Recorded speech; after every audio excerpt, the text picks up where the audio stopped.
We now know when part of Oxford Street will be pedestrianised. It could be traffic-free by the end of the summer, but it's still proving controversial. I think it'd be quite good, but I think again, you know, it's going to be from Marble Arch to Oxford Circus, isn't it? But I think for some people it would be difficult. If the buses is not here, what do we have to use? Also tonight, I've been sworn out, I've been spat out, as usual. the reality for some shop staff here in the capital is the Met's new approach to tackling it in 7 hotspots working. Plus, my original unique voice was alive again. I was heard again and seen for who I am. the remarkable story of how AI helped a woman with motor neurone disease have a voice again. And how children can be the captain of their own ship in the latest arrival at Kensington Gardens.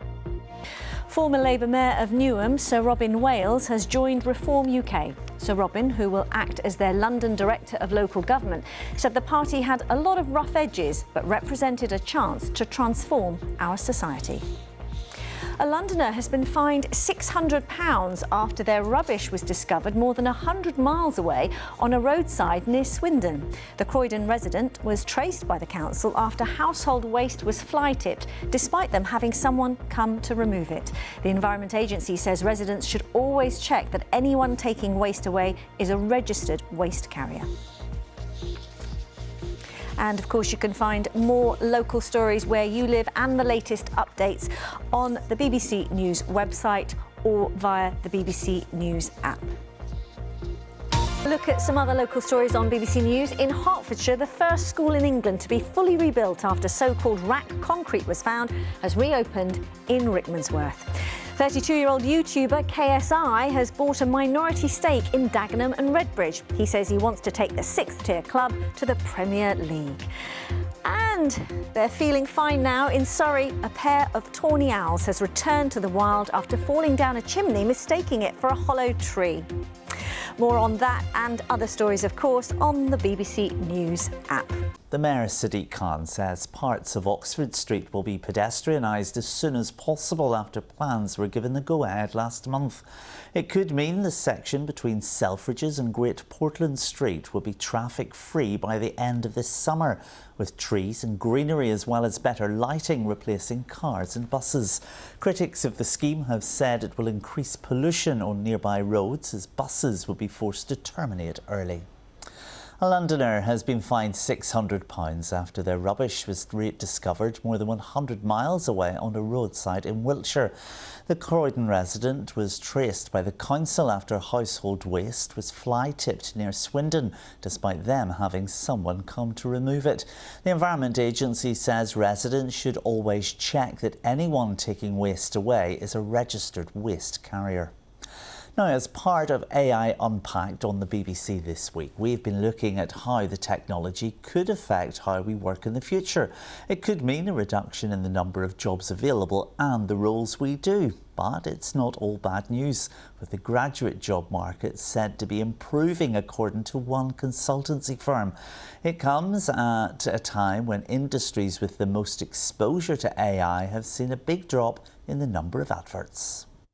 There's a lot of demand for AI skills, unsurprisingly, but there's also a lot of demand for people management skills because people are realizing that to put AI into their organizations effectively, at least half of the story, if not more of the story, is about how you do the management around the people who now need to use these new tools. Now, a rare ancient hoard of Iron Age coins go under the hammer in Mayfair later today. It's the largest known find from the period between 25 BC and AD 10 and were uncovered near Bury St Edmunds in Suffolk. The coins are expected to make at least £25,000. Now to a remarkable story of how AI technology has truly changed one woman's life and her family's. Yvonne Johnson, who's living with motor neurone disease, or MND, has been given the ability to speak with her own voice, and she even renewed her marriage vows. Gemma O'Reilly explains. Losing the way I used to speak has taken away part of my identity. At times I have felt a bit isolated and sad after being once a very vocal, impressionable, speaking person. Bubbly, talkative, and the light in the room, Yvonne Johnson has been living with motor neurone disease for almost 5 years. It's taken her strength, her ability to walk, but most devastatingly, her voice. And the impact can also be felt within a family. All of us have been robbed of enjoying this stage in our lives. You see her authenticity being slowly taken away. But now Yvonne has managed to regain the ability to communicate in her own voice through AI technology. My voice was created by my old WhatsApp voicemails and video recordings. My original unique voice was alive again. I was heard again and seen for who I am. When I first heard it, I was really shocked because it sounded so close to her voice and how it used to, it kind of took me back to how my mum used to be, and it felt like my mum was kind of there in a sense.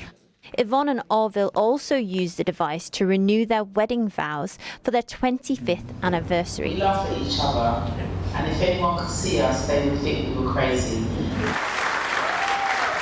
That was just really amazing. It was like, there, that's Eve, that's how she sounds. That was her.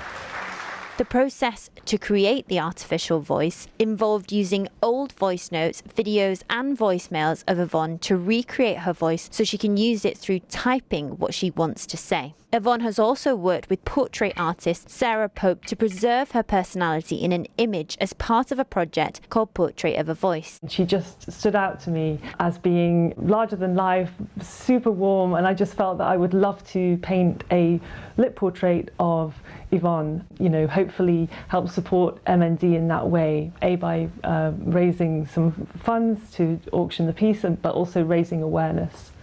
Sarah's painting has raised more than £15,000 for My Name's Doddy Foundation, which is a charity committed to finding treatments for MND. She captured everything about me in the portrait: my identity, my personality, my determination, and my voice. The disease causes muscle weakness that gets worse over time, and 80% of patients experience significant changes in their speech. 6 people in the UK die every day from MND, and the average life expectancy is just 18 months. Currently, there is no cure. My husband thinks my AI voice is amazing because it is my original voice. My children were overwhelmed. They actually feel the technology used to create my AI voice is amazing because it keeps my voice very much alive. Gem O'Reilly, BBC London. Wonderful.